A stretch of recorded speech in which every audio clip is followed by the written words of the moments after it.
My dear friends and ladies and gentlemen, thank you for joining us for this cardiac anesthesiology update.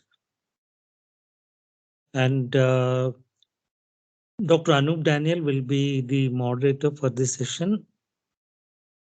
Anup, can I request you to take over the proceedings?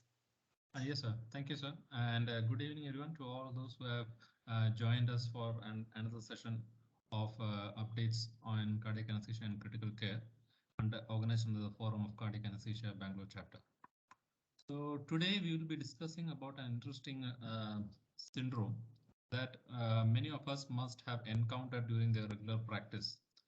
So it's called Hayday syndrome, and the origins of this syndrome dates back to 1958 when a general practitioner by the name of E.C. Hayday noticed that geriatric patients over the age of 65 years, who came to his clinic with diagnosis of calcific aortic stenosis, had an increased tendency of gastrointestinal bleeding.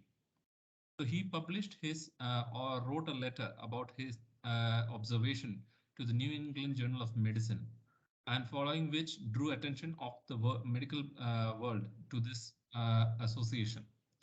Following that, Goldman reviewed 37,423 case notes and found a 3 times higher incidence of GI bleeding patients with aortic stenosis. And in 1965, Catal et al. Also found that the patients with a diagnosis of aortic stenosis could have a GI bleed, not just from the gastric site, but anywhere in the GIT. So following that, a lot of work has been done particularly with this syndrome and its association with GI bleed, and what is the exact pathophysiology associated with this. So to enlighten us today, Dr. Vaibhav will give us an updated review about this Hayday syndrome and how, as anesthesiologists or cardiac anesthesiologists who are managing these patients, we should be aware about the syndrome, what is the pathophysiology behind the association, and in the perioperative period, what are the precautions that we should be taking care of. So with that brief introduction, I invite Dr. Vaibhav to go ahead and present his slides and take the meeting forward. Vaibhav? Yes, sir. Yes, go ahead, Vaibhav. Yeah.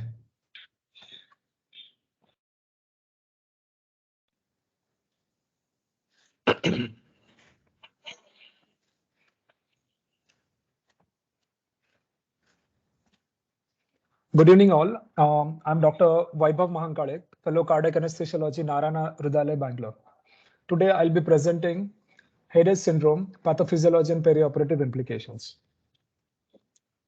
This was first described by Edward Hayday as an association of gastrointestinal bleeding in patients with calcific aortic wall stenosis.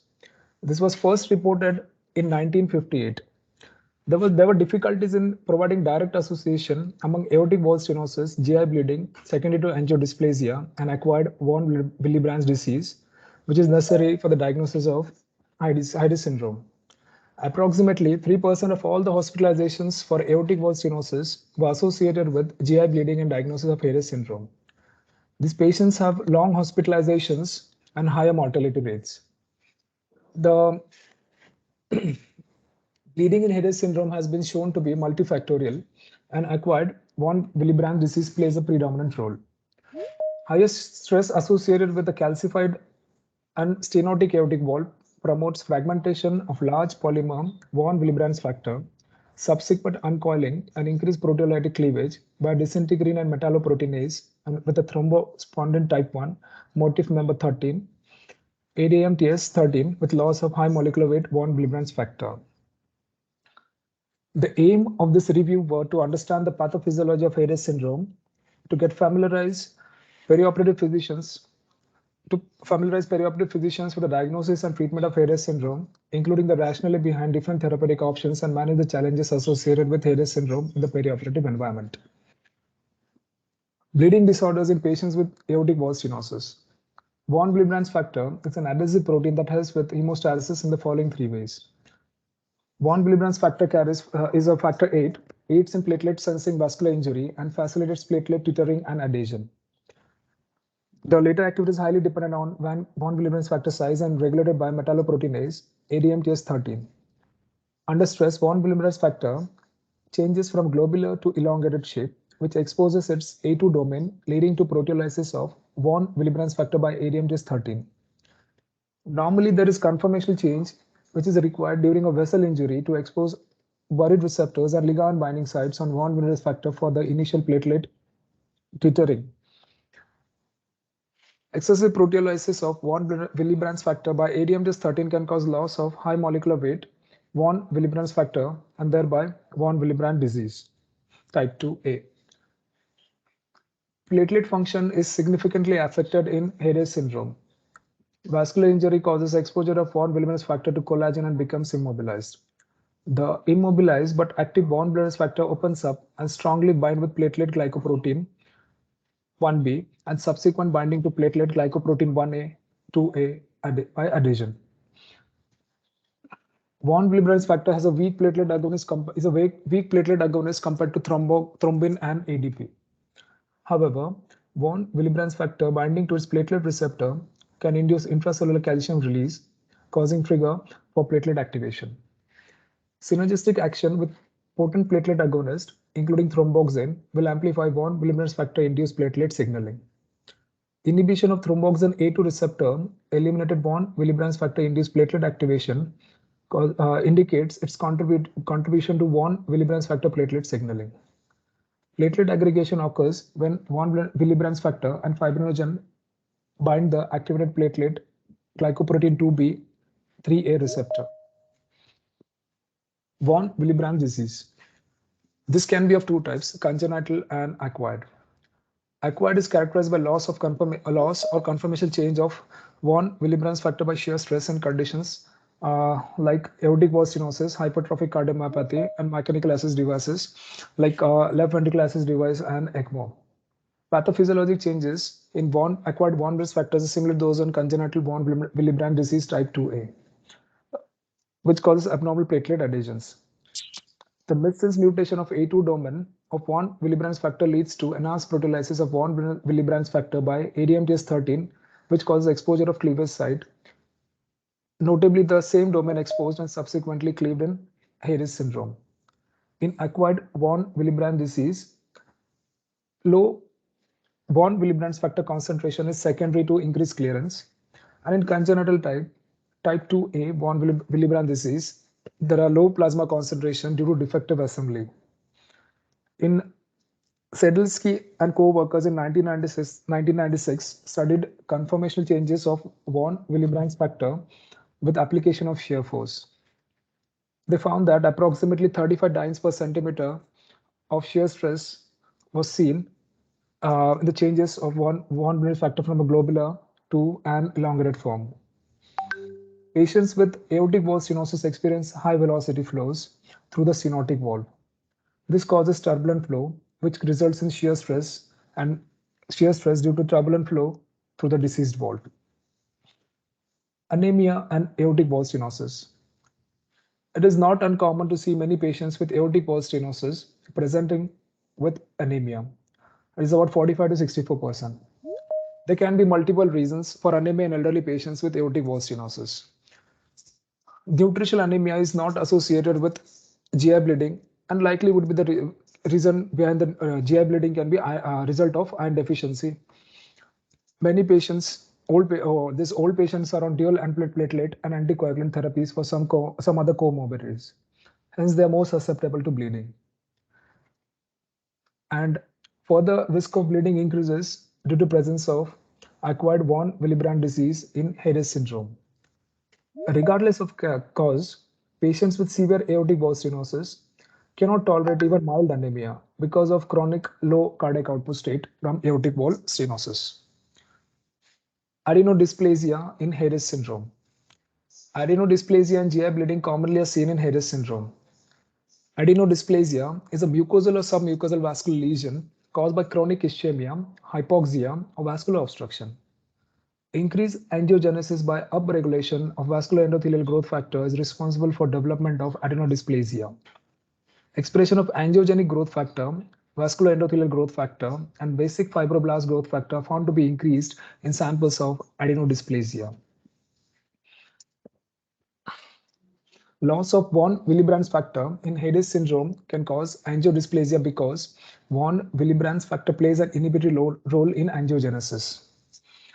Angiodysplastic vessel causes more shear stress as compared to normal vessels, resulting into the loss of function of von Willebrand's factor in aortic wall stenosis, which makes them prone to gastrointestinal bleeding. Presence of adenodysplasia does not result in bleeding.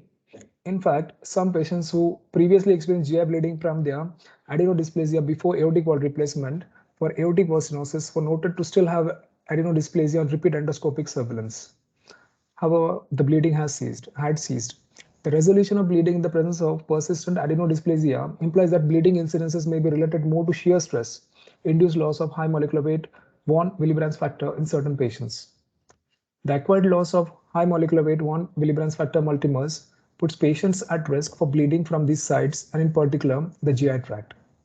Patients experiencing idiopathic GI bleed and aortic wall stenosis, aortic wall replacement consistently has resulted in the resolution of the GI bleed.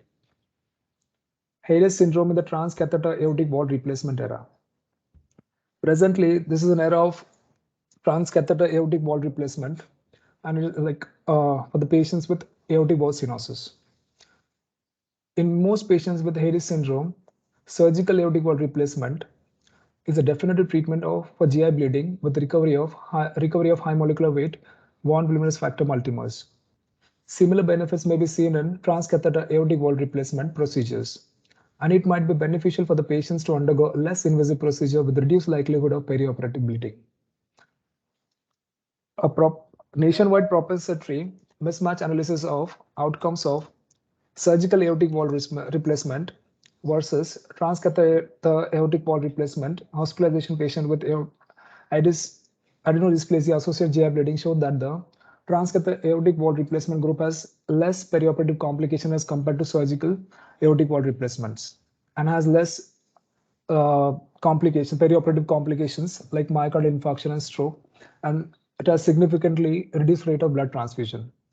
Transcatheter aortic wall replacement plays an important role in patients with Haydes syndrome, given the increased risk of surgical risk associated acute or subacute GI bleeding.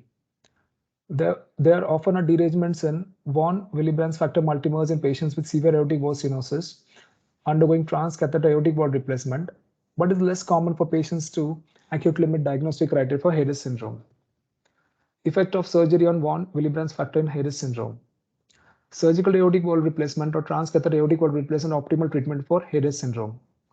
Management of this patient is challenging because of the underlying von Willebrand's factor associated coagulopathy. The need for peri-procedural anticoagulation and associated systemic inflammation and coagulation activation each contribute to the increased bleeding risk and complications in the setting of hemodynamic compromise from aortic wall stenosis. A prospective study was conducted comparing high molecular weight von Willebrand's factor levels in patients undergoing aortic replacement for aortic wall stenosis, and they are compared with CABG patients. The majority of the patient with aortic wall stenosis has less levels of high molecular weight von Willebrand's factor multiples, which were corrected to normal levels in 88% of the patients before the end of the surgery. How the rate of transfusion highly varied with a ratio of 0 to 67 units. The findings implied that recovery of high molecular weight von Willebrand's factor may be multifactorial as a result of removal of severe obstruction and shear stress induced cleavage and clearance and endothelial cell release of stored pools, especially given the immediate rapid postoperative correction of levels. It was observed by Bollinger and co-workers in a cohort of patients with critical aortic wall stenosis who went under surgical correction. 80% of the patients presenting for surgical aortic wall replacement has reduced levels of high molecular weight von Willebrand's factor multimers. Although there were differences in the perioperative blood loss also compared with aortic wall stenosis, which was increased to 1.55 fold the difference did not reach statistical significance. The authors postulated that perioperative release of von Willebrand factor and rapid recovery of high molecular weight von Willebrand factor multimers as early as 6 hours after aortic valve replacement might have contributed to a decreased incidence of postoperative bleeding. Both studies indicated that the influence of altered von Willebrand factor structure and low levels of high molecular weight von Willebrand factor multimers occur before or early in the surgery, but less likely during the later postoperative period because of rapid restoration of the levels. Therefore, the bleeding risk appears to be the highest before correction of the stenosis, but quantifiable evidence supporting this premise is scarce. Perioperative testing in Hayes syndrome. Platelet agglutination. There are a variety of tests. Platelet agglutination is induced by aristocetin in the presence of high molecular weight von Willebrand factor. Aristocetin cofactor activity, Aristoco, can be measured, and normally it is well correlated with von Willebrand factor antigen. In normal population, Aristo cofactor to von Willebrand factor antigen is 1, but it decreases to 0.6 to 0.7 patients with von Willebrand factor type 2. In fact, the ratio of Aristo cofactor to von Willebrand factor antigen was found to be more reliable to diagnose acquired von Willebrand disease. Another test is 59 gel electrophoresis. And there are a variety of other tests routinely used to aid in diagnosis of high-risk syndrome by quantifying levels of high molecular weight von Willebrand factor multiples in the presence of aortic valve stenosis. The big problem with this test are they're very time-consuming, costly, and not widely available, and not designed for rapid turnaround needed in the perioperative period. Platelet function test by platelet function analyzer is an easy perioperative test that can indirectly indicate abnormality of von Willebrand factor with a high sensitivity than the measuring the von Willebrand factor level. Platelet function analyzer 100 system or INNOVEN, a point-of-care platelet function test that measure platelet aggregations in the presence of shear stress and have been shown to be sensitive to detect von Willebrand factor. A cohort of 4,000 patients, the authors compared platelet function analyzer 100 system with the standard Aristoco factor assay and observed negative predictive values of 19%, indicating it as an efficient screening test for von Willebrand disease of all types, and only 1.6% of the positive tests picked up by von Willebrand factor to Aristoco factor were missed by PFA 100. Other tests are a ROTEM used in identifying coagulation defects in patients with acquired von Willebrand disease based on abnormal clotting time and clot time formation. Another test, thromboelastography, showed two different reaction times and clotting indices in von Willebrand disease patients compared with control patients. This is because of decreased factor 8 levels as opposed to changes in von Willebrand factor levels or structures. There is significant prolonged ROTEM clotting time and clot formation times were observed in patients with type 2 von Willebrand disease compared to healthy control patients. But these parameters lacked discriminatory potential in receiving operating characteristic evaluation. There's a general assumption that patients with Hayes syndrome and the associated acquired von Willebrand disease are more prone to bleeding when undergoing cardiopulmonary bypass because of their underlying defect. Studies have failed to show increased postoperative bleeding in patients with critical aortic valve stenosis and a history of preoperative bleeding episodes. And again, this could be a result of rapid correction of high molecular weight von Willebrand factor multiples secondary to endothelial fleas. It is difficult to evaluate actual bleeding risk in aortic valve stenosis surgical patients, and the risk may be greatest before valve correction when blood loss is more difficult to quantify. Preoperative testing with point-of-care assay PFA 100 system, as previously described, to assess von Willebrand factor activity and guide possible prophylactic treatment in patients with aortic valve stenosis and known GI adenodysplasia or history of spontaneous bleeding, therefore, is recommended. How to manage Hayes syndrome? Management of acquired von Willebrand disease in Hayes syndrome can be directed in the following two ways: either by improving internal release of von Willebrand factor or by administration of external therapeutics containing von Willebrand factor. Desmopressin treats this Hayes syndrome by internal release of von Willebrand factor by achieved by administration of desmopressin. Desmopressin causes stimulation of endogenous release of von Willebrand factor and factor 8 from the vascular endothelium, causing increased plasma levels up to 5 times in 1 to 2 hours after administration. Dose of desmopressin can be given by two routes, subcutaneous or intravenous. The dose is 0.3 mg per kg. Intravenous dose should be given over 30 minutes. Peak effect is observed after 60 minutes, 1 hour of administration, and levels of von Willebrand factor antigen and von Willebrand factor 2 restore cofactor and factor 8 can be measured in 4 hours before the repeat administration to avoid tachyphylaxis from repeated doses. Other treatment is factor concentrates. External therapeutics include a transfusion of von Willebrand factor containing products such as fresh frozen plasma, cryopreserved and virally inactivated von Willebrand factor and factor 8 concentrates. Factor concentrate can be useful to underlying acquired von Willebrand factor deficiency, specifically von Willebrand factor containing factor 8 concentrates. Among many von Willebrand factor or factor 8 concentrates, only two have been studied extensively, which are alpha-NAT and penhandy, which have a high purity von Willebrand factor 8 concentrate that have been used in von Willebrand disease. Federici and co-workers use von Willebrand factor and factor 8 concentrates as prophylactic treatment for von Willebrand disease. However, the caution has to be required for prophylactic use in the perioperative period because of its high thromboembolic risk. Von Willebrand factor and factor 8 concentrate can cause supratherapeutic factor 8 levels because von Willebrand factor itself increases endogenous factor 8 by preventing its breakdown, which may explain the thromboembolic episodes associated with them. Risk of thrombotic complication theoretically may be lowered by replacing only deficient von Willebrand factor using purified recombinant von Willebrand factor, which eliminates co-administration of factor 8.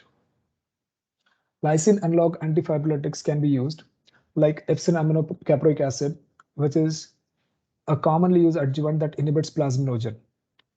Another drug, tranexamic acid, it is antifibrilltic agent, has been tried successfully in von Willebrand disease. It binds with lysine binding sites of plasminogen and can be administered along with von Willebrand factor containing concentrate. Conservative management include correcting von Willebrand factor in known high-risk syndrome patients before surgical correction of the wall because the overall bleeding risk is not entirely known in this population because of the limited information in the observation studies. Treatment with desmopressin will increase endogenous von Willebrand factor release and factor 8 formation.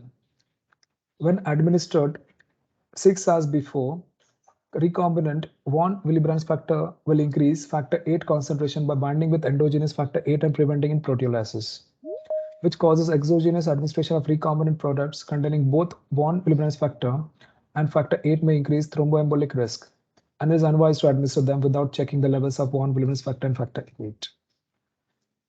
There are other perioperative considerations with surgical aortic wall replacement.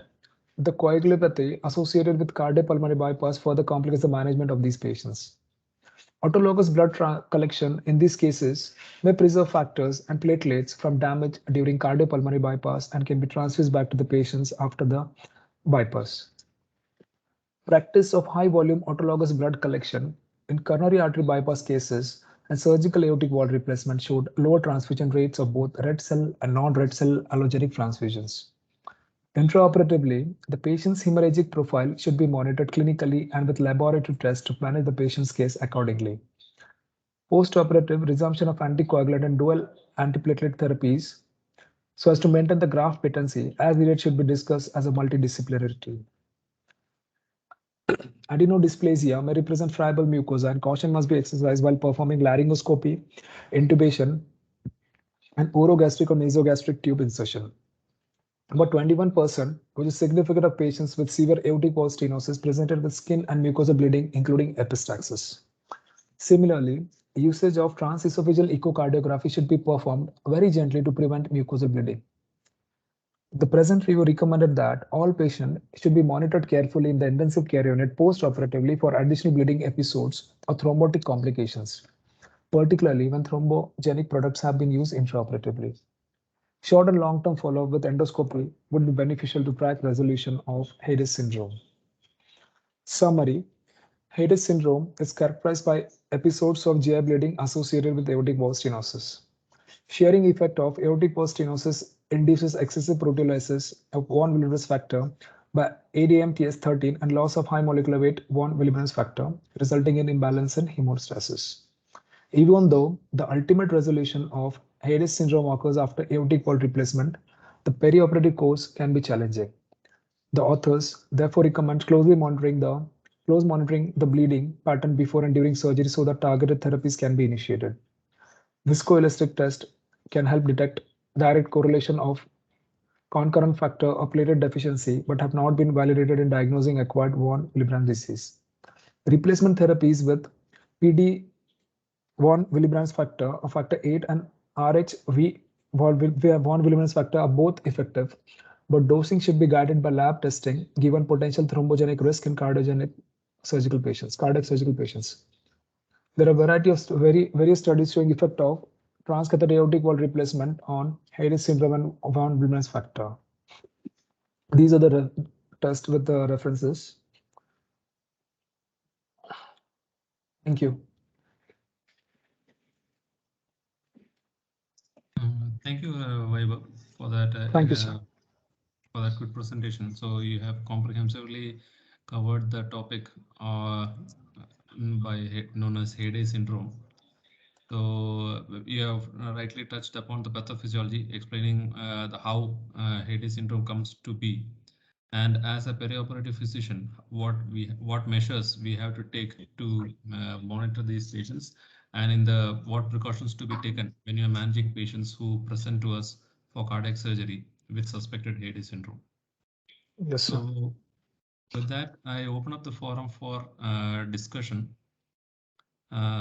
Participants can post their questions in the chat box, or if they have particular points or discussions, they can also unmute themselves and make a comment. Vaibhav, can I ask you, see, we do lots of aortic valve replacements for calcific aortic stenosis. Yes, sir.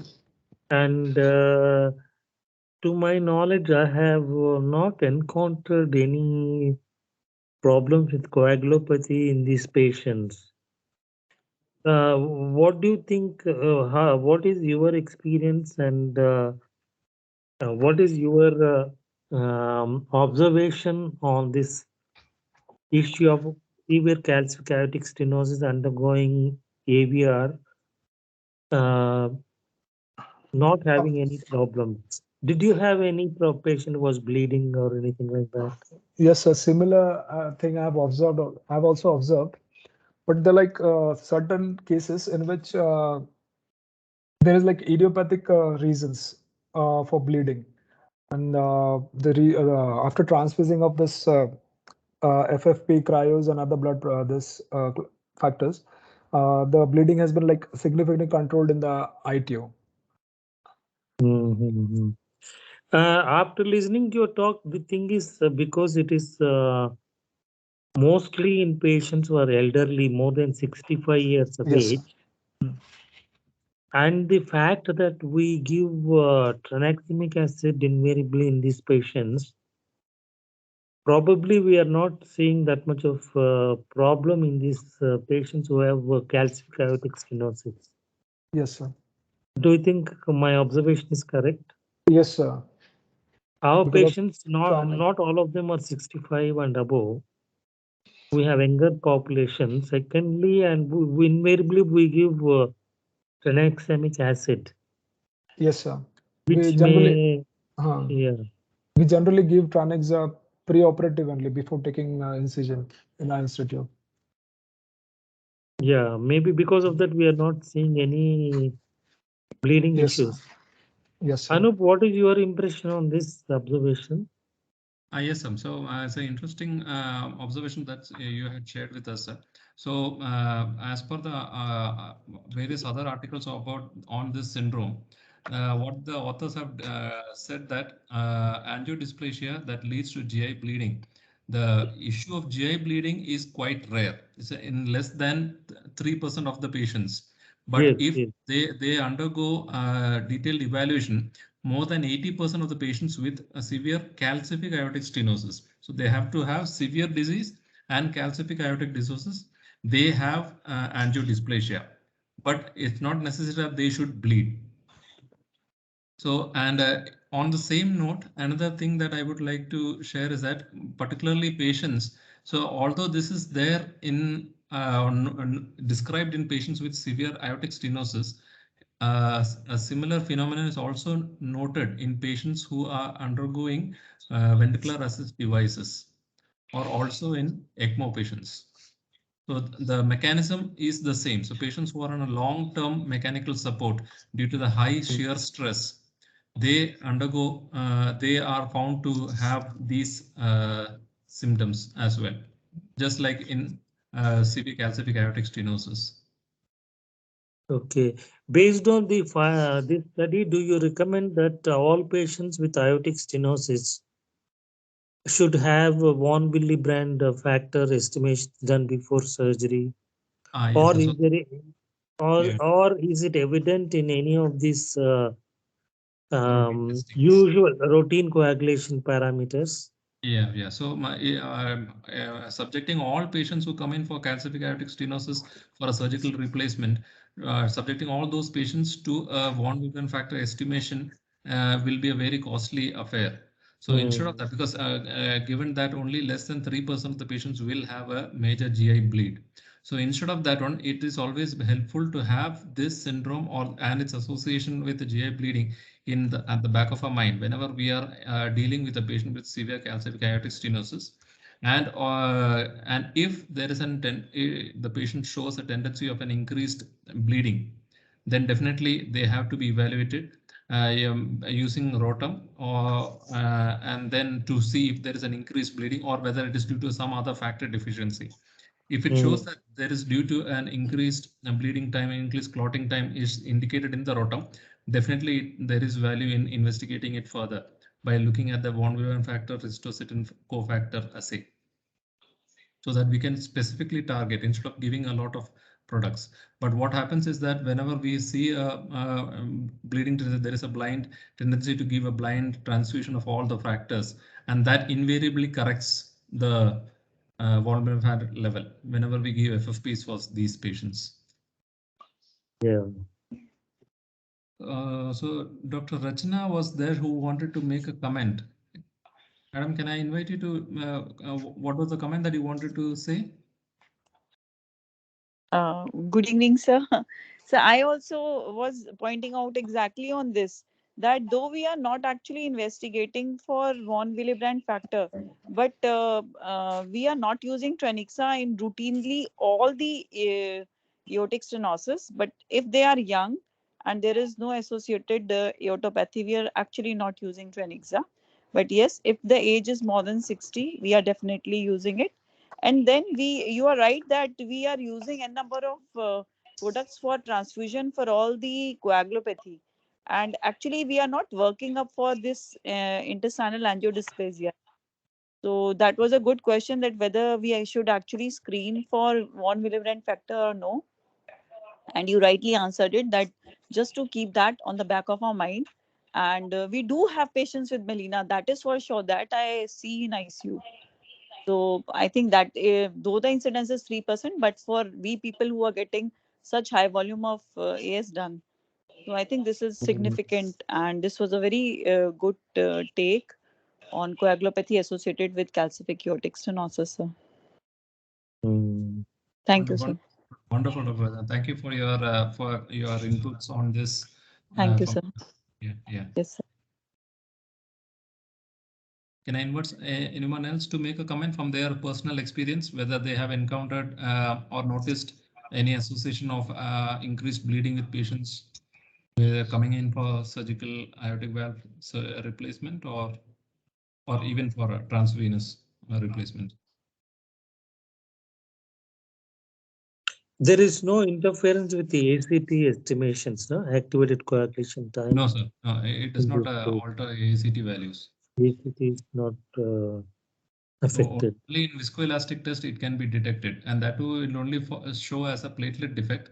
So only on detailed evaluation of that one, we'll be able to find out that it is actually not a platelet defect, but it's a von Willebrand factor defect that is actually causing the problem. And as Dr. Rachana has actually rightly pointed out, since we give a blanket transfusion for all these patients in the intraoperative period, the actual manifestation of this one is done in the intensive care period, where after recovering, once the effect of all those transfusions from the theater is over, they might develop GI bleeding or melena in the ICU.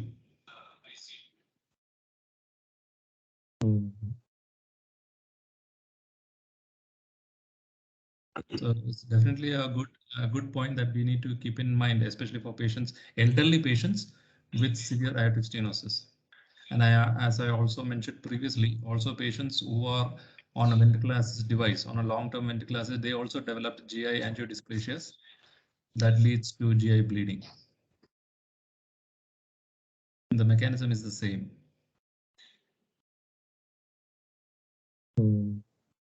And good thing is it resolves after the surgery.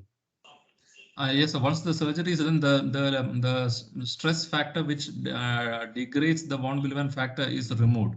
So once you remove that inciting event, then normal von Willebrand factor is produced. So although there is dysplasia is there in the GIT, there is no bleeding risk. The bleeding risk is reduced, very much reduced once you replace the valve. But the dysplasias will continue to persist, whatever was there before surgery. And this will not happen in patients who have severe aortic severe mitral stenosis. I am not sure about that one, sir, but they have not commented about severe mitral stenosis patients developing this syndrome. I'm not aware of that one, sir. Sorry about that. It is commonly associated with aortic stenosis. Yeah, the pressure gradients are very high there, Yes. whereas in mitral the gradients are not that much as compared to aortic stenosis. Here the gradients are 60, 70, 80, whereas in mitral stenosis gradient is 10 to 15, even if it is severe, 10 to 15 is the gradient. So the gradients are not much. So the shear stresses must be much less when mitral stenosis. As Dr. Vaibhav pointed out in his presentation, for the von Willebrand factor to be damaged, you need a force more than 35 dynes per centimeter. But in aortic stenosis, the shear stress that is generated through the stenotic valve is in the range of thousands. So that's where the von Willebrand factor gets damaged. I think that, yeah, that's true. That.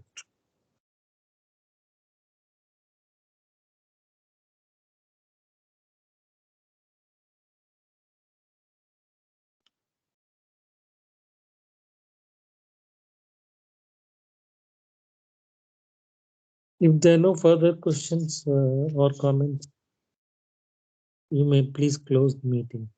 Yeah, I don't see any other comments. Anyone else would like to share their experience with of doing aortic stenosis or any association that they have noticed in their practice?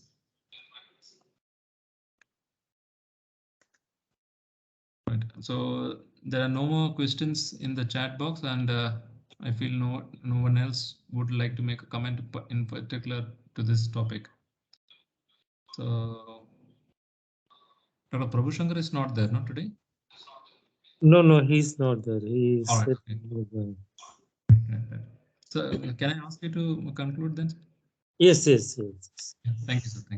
Thank you. Thank you. Very much. See you on Sunday. Thank you so much. Thank you, sir. Thank you, Anup, sir, for guiding. Thank you. Thank you, Vaibhav, for enlightening us on this particular topic.